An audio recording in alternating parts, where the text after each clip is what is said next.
My name is Tiger Woods.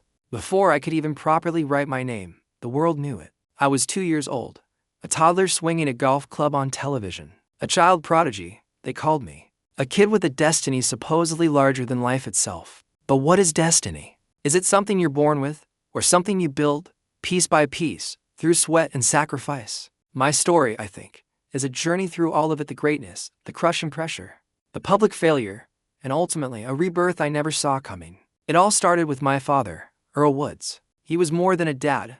He was my first coach, my mentor, my biggest believer. His faith in me was boundless, almost mythical. He didn't just teach me how to hold a club or perfect a swing. He taught me that golf wasn't just a game played on grass. It was a battlefield of the mind, a test of will, focus, and resilience. He challenged me relentlessly, pushed me beyond what I thought was possible for a kid.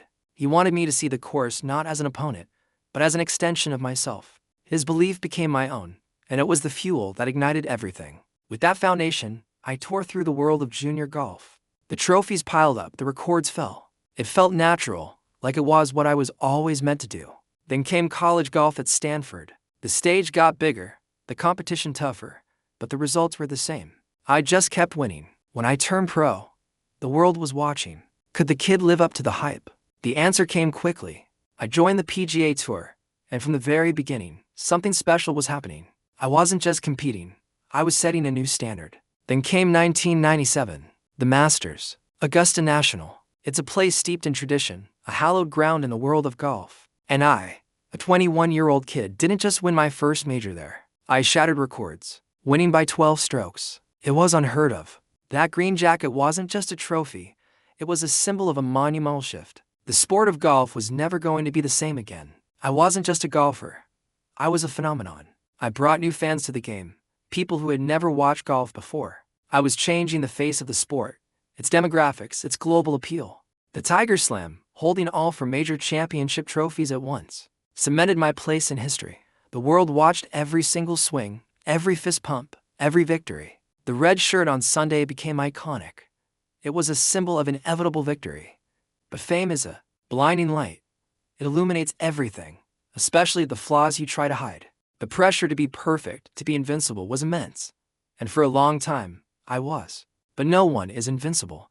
My body, the machine that had powered this unprecedented run, began to break down. My knee, my back, the injuries started to mount. The surgeries became more frequent.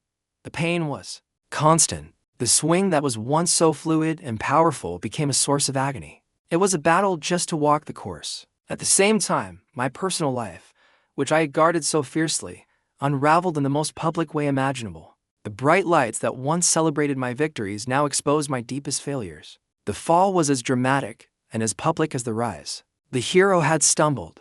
The world that had built me up seemed to revel in tearing me down. My career seemed finished. The whispers grew louder. He's done. He'll never win again. It's over. And for a while, I think I started to believe them. The pain, both physical and emotional, was overwhelming. There were days I could barely get out of bed. The game that had given me everything felt like a distant memory. But somewhere in that darkness, a flicker remained. Champions, I've learned, aren't just built in victory. They are forged in adversity. The comeback wasn't a single moment. It was a grueling, painstaking process. It started with rebuilding myself from the ground up. I had to relearn my swing, adapting it to a body that was no longer the same. I had to rebuild my focus, quieting the outside noise and the inner demons. It was thousands of hours of unseen work in the gym, on the range, with doctors and therapists. It was day after day, night after night, just to have a chance to stand on the first tee again, to compete, to feel that fire. It was a journey back to myself. Then came April 2019, the Masters, the same place where it all began. No one expected me to win. Most didn't even expect me to contend. I was older, scarred, a long shot. But that week, something magical happened. The focus returned. The shots started falling. The crowd, which had once watched in awe of my dominance, now roared with every step, pulling for a comeback story. As I walked up the 18th fairway on Sunday, with a lead that was once again mine, the world held its breath. The final putt dropped. The roar was deafening. It was a release of years of pain, doubt, and hard work. It was a moment the world of sports will never forget. A moment that proved greatness is not a straight line. It's a messy, complicated, beautiful journey. That victory wasn't just about another green jacket. It was a message to myself, and to anyone who has ever felt broken or counted out. It was a testament to the power of resilience. I am Tiger Woods, and I've learned that the greatest victories we will ever achieve are the ones we win over ourselves. Thank you for listening to my story. If you enjoyed this, please like, subscribe, and share. Your support means the world.